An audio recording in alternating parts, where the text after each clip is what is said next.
Hello everyone, today I am going to summarize another most important novel which is Six Acre and Third.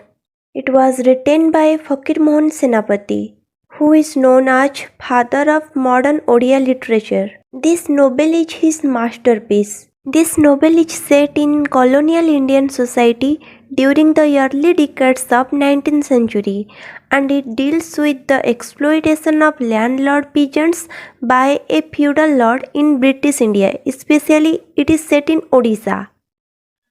It shows how zamindars exploited common people. Its major characters are Ramachandra Mangaraj, who is the villain of this novel, then Sariya, Bhagia, and Govinda, Ramlal, and Champa.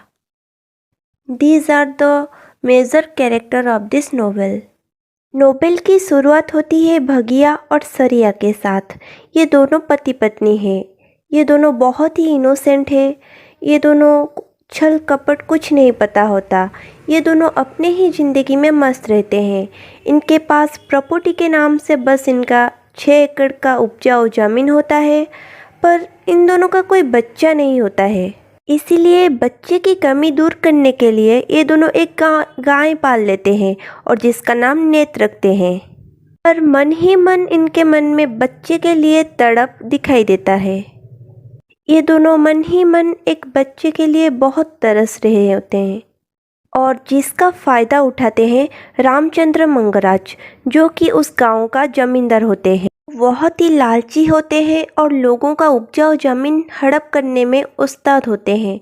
उनका बुरी नज़र भगिया के ज़मीन पर होता है, पर बहुत कोशिश करने के बाद भी वो उसे हासिल नहीं कर पाते।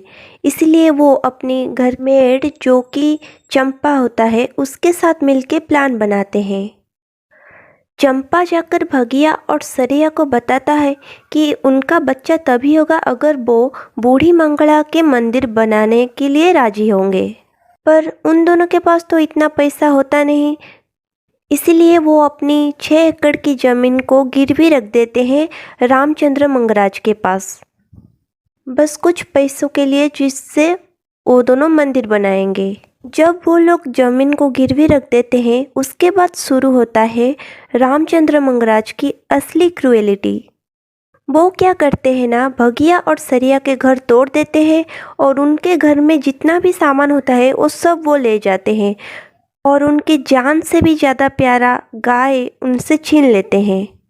ये सब देखकर भगिया पागल हो जाता है और सरिया जमींदार के घर के सामने रो रो के अपनी जान देता है और उसकी मरने के बाद भगिया भी मर जाता है। और इन दोनों का मर्डर का जिम्मेदार होते हैं जमींदार मंगराज। मंगराज को जेल हो जाता है और उनको जेल में बहुत टॉर्चर किया जाता है। उनका लॉयर भी उनका केस अच्छे से नहीं लड़ रहा होता है। इसके बाद जमींदार मंगराज की भी मृत्यु हो जाती है और जिस चंपा के साथ मिलके उसने एक गरीब परिवार का घर उजाड़ा था, वो भी उनके घर से सारा पैसा लेकर उनकी घर की नौकर गोविंद के साथ भाग जाता है। और लास्ट में गोविंद और चंपा के बीच बहस हो जाती है और गोविंद चंपा का गला काटकर उसे मार देती है और उसकी चुराई हुई सारे पैसे लेकर जब वो भाग रहा होता है, उसी समय नदी में गिरकर उसकी भी मौत हो जाती है। इस नोवेल में द लॉ ऑफ कर्मा को बहुत अच्छे से रिप्रेजेंट किया है फकीर मोहन जी ने। अंत में ये नोवेल बताती है कि जैसे करनी वैसे भरनी। आशा करती हूँ ये नोवेल आपको पूरी तरह समझ आई होगी and please like and share it.